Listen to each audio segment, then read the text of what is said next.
Hi there, Chris from TotallyEV, and here I'm doing a dedicated audio review of the Ford Puma, more specifically the Gen E, which is the fully electric model. In fact, if you want to see a review of the vehicle itself, make sure you check it up on your pop-up banner by following the links down in the description below or the pinned comments. You'll also be able to see a QR code on your screen, which will take you to some of the best deals for the vehicle. Now, to kick things off, we have to talk about its audio configuration. And as standard in the Select model, which is on review, you'll have a 6-speaker setup. You have woofer drivers that are found within each of the 4 doors and tweeters that are found towards the A-pillars. If, however, you want to upgrade the audio experience, you might want to go for the Premium or the Sound Edition models.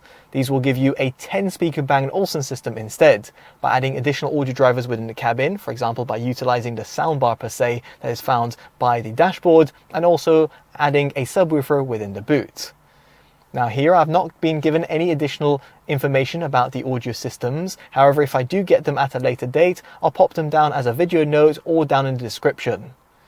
Now, for you to tinker around with the audio drivers, you want to navigate on the 12-inch display, and via the appropriate sound tab, you'll be able to see that you've got a DSP occupancy, which I've left to all seats, the adaptive volume, which I've retained in terms of medium, and the balance and fader in terms of the default configuration.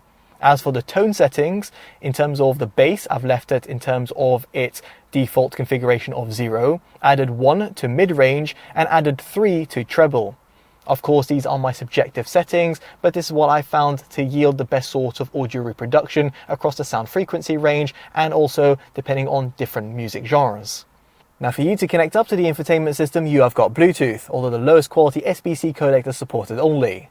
Thankfully, you've got Android Auto and Apple CarPlay, which are supported over wired and wireless formats, the former being the better out of the two, at least if you want to get the utmost audio fidelity.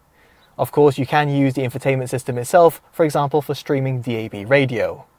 Now, with that out of the way, let's get on to cabin noise, and here the objective measurements will be on your screen. What I'll say subjectively is that both at lower and higher speeds, the vehicle does actually insulate pretty well, and does feel relatively serene given its overall price point and also its overall form factor. Indeed, I was actually left pretty surprised. It is worth noting over here that this press vehicle was fitted with the 17-inch alloys, and therefore if you do go for the larger alloys, which are available up to 19-inch, you will get a degraded overall experience because over here it will draw in some more road noise within the cabin. Now, with that said and done, let's get on to an audio demo. I'll be placing the microphone and camera in 4 separate locations and playing back a track. It's from Priya J and it's titled Like Me.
So I appreciate an audio demo over YouTube is not quite ideal, because it's not going to give you a lifelike reproduction. However, I thought to provide it as it gives you a bit of a taster as to what to expect.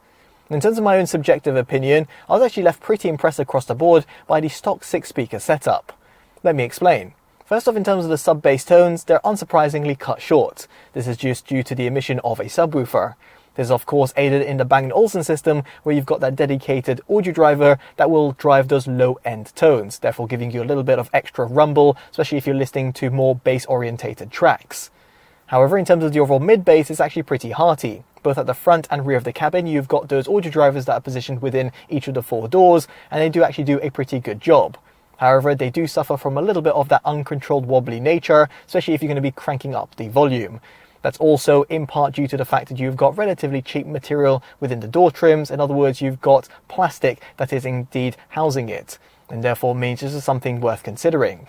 Yet again over here, the Bang Olufsen system will give you a little bit of extra precision in the mid-bass tones, therefore adding to the overall dynamism.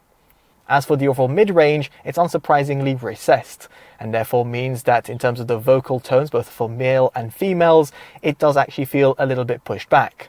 Not too much so that I would actually find it to be unsatisfactory, but rather just something worth considering if you're comparing and contrasting it with some more expensive audio systems out there on the market.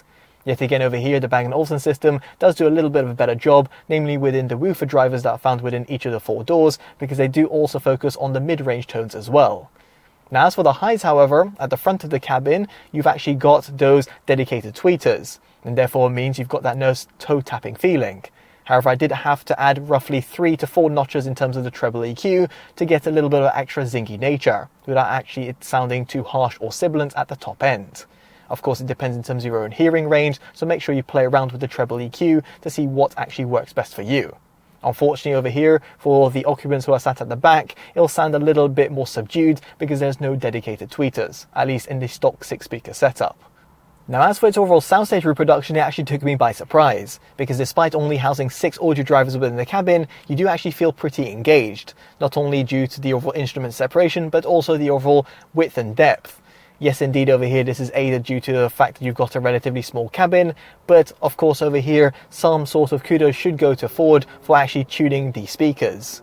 But of course over here, if you've got some extra money to spend, definitely do consider the premium or the sound edition models, because they will give you additional audio drivers within the cabin, therefore adding to the overall engagement and also dynamism.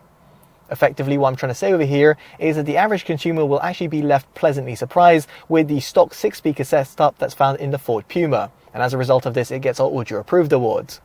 But if you do have that extra money, definitely do consider the premium or the sound edition models, because you have additional audio drivers within the cabin and that subwoofer within the boot, which will give you a far superior listening experience, and therefore will certainly be appreciated for those people that actually want to have a little bit more engagement.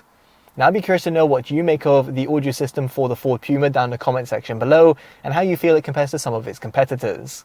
Now, if you've enjoyed this detailed independent review, do consider dropping a like, subscribing and hitting that bell notification, all of which would be greatly appreciated. As such, I've been Chris from TotallyEV, and I'll hopefully see you in the next one. Take care of yourselves, and goodbye.